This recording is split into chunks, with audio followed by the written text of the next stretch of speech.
뉴스야 시작합니다. 정치부 홍현주 기자 나와 있습니다. 첫 번째 물음표 보죠. 네, 오늘 첫 번째 물음표는요. 윤의 별의 순간은 지금입니다. 예, 김종인 국민의힘 비대위원장이 윤석열 총장이 포착해야 한다 이렇게 얘기했던 바로 이 별의 순간 이게 지금이냐 이런 물음인데 자 최근에 윤 총장 소식이 들리질 않습니다. 네, 추윤 갈등이 봉합이 되면서 아무래도 미디어 노출이 현재는 거의 없는 상황입니다.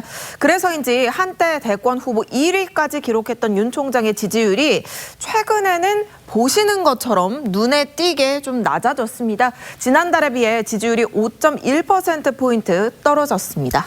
그러니까 조국 추미애 정국을 거치면서 이제 보수와 중도층에서 정의와 공정을 상징하는 인물로 이제 부상이 됐었는데 이 대척점에 있던 인물들이 사라지니까 그런 현상들이 벌어지고 있는 것 같아요. 네, 그렇습니다. 한 여론조사 전문가는 이 윤 총장은 스스로 빛을 내는 발광체가 아니라 반사체라고 분석하기도 했습니다. 예. 후임으로 임명된 박범계 장관과는 아직까지는 잡음을 내지 않고 있는데요.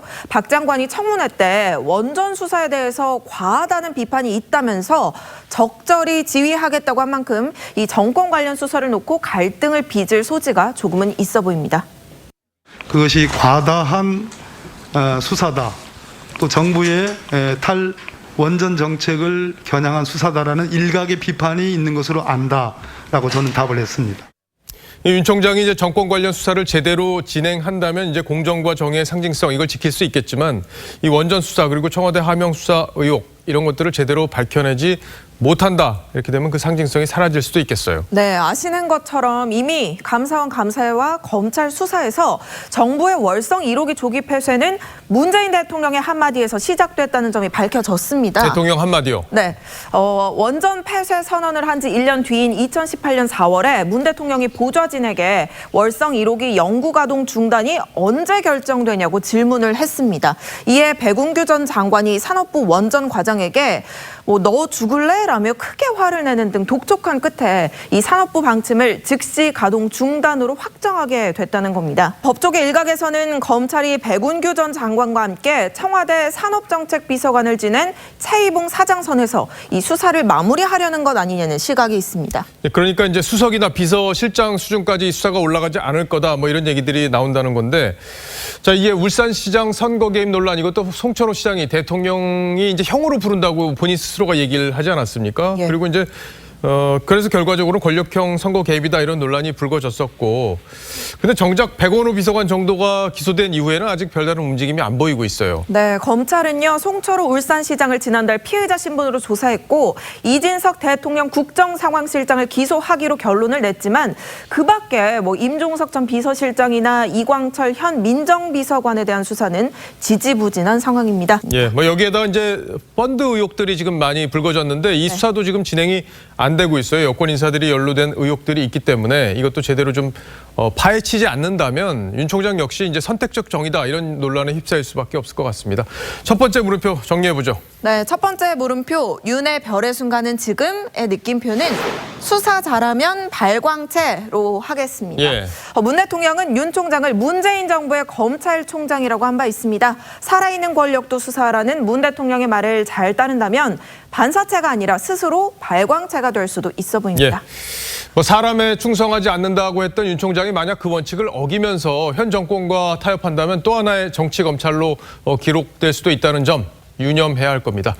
자, 두 번째 물음표 가보죠. 네, 두 번째 물음표는 박 나도 여자랍니다입니다. 예, 박영선 전 장관, 나경원 전 의원. 여자지 누가 남자라고 그럽니까? 네, 그런데 이번 경선에서 좀 변수가 되기 때문에 여성이라는 점을 짚어보려고 합니다. 예. 두 사람은 당내 지지율 경쟁에서 지금 앞서고 있는데요. 17대 국회 여야 비례대표로 나란히 입성했고요. 양당의 여성 최초 원내대표 타이틀까지 공통점이 유난히 많습니다. 두 사람의 18년 인연을 영상으로 정리했습니다.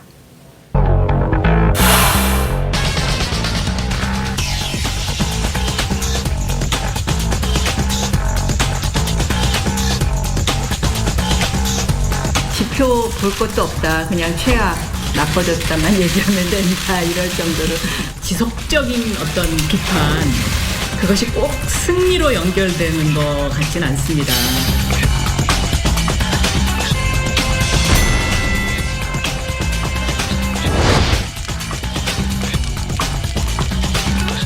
뭐 신경전 정도가 아니라 날이 엄청 지금 서 있는 그런 상황인데 최근에 이제 저희 예능 프로그램에도 한 주 간격으로 출연을 했었잖아요. 네, 그렇습니다.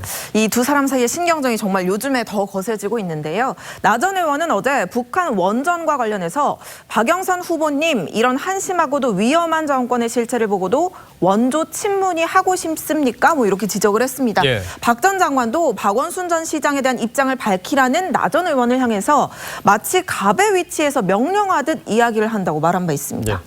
자, 그런데 이제 오늘 이걸 저희가 다루는 이유가 바로 이제 당내 경선에서 여성 가산점을 받기 때문인데 이게 얼마나 유리한 겁니까? 네, 먼저 여성 가산점 비율을 좀 설명드리겠습니다. 나 전 의원은 본 경선에서 10% 가산점을 받게 되는데요. 현재 오세훈 전 시장과 지지율이 굉장히 엇비슷하지 않습니까? 예. 그래서 국민의힘 공관위 관계자는 본 경선에서 지지율이 3~4%포인트 정도 차이 날 때 10% 가산점, 이 가산점이 뒤집을 수 있을 것으로 본다고 예측하기도 했습니다. 박 전 장관 또한 우상호 의원을 상대로 한 민주당 경선에서 10% 가산을 받게 됐는데요. 이렇다 보니 조은희 서초구청장은 다 같이 이 여성 가산점 포기하자고 제안하기도 했습니다. 우리 여성 가산점제 포기합시다. 받지 맙시다. 제가 혼자 멋있게 안 받는다의 문제가 아니다. 이거는 다른 여성과 또 여러 가지 제도의 문제이다. 이런 말씀. 자, 그렇다면 이제 상대 남성 후보들은 어떤 입장입니까? 네, 오세훈 전 시장의 경우는요, 당이 정한 방침이니 따르겠다고 했습니다. 예. 그런데 나 의원 측은요, 이 당의 여론조사 방식에 문제가 있다는 입장입니다. 그러니까 경선 여론조사 때 역선택을 막기 위해서 민주당 지지자를 빼야 하는데 이걸 포함하는 바람에 오 전 시장이 5%포인트 안팎으로 유리해졌다는 주장입니다. 자, 이제 룰이 확정이 된 거죠? 네. 예, 확정이 됐으면 이제 따라야죠, 뭐. 자, 두 번째 물음표도 정리해보죠. 네, 두 번째 물음표 박 나도 여자랍니다의 느낌표는 표심에는 가산점이 없다입니다. 예. 누가 각 당 경선을 통과해 후보가 될지는 모르지만 실제 서울시장 선거에서 시민의 표심은 성별과 무관하게 오직 시민을 위하는 후보를 향할 겁니다. 예, 잘 들었습니다. 지금까지 홍현주 기자였습니다.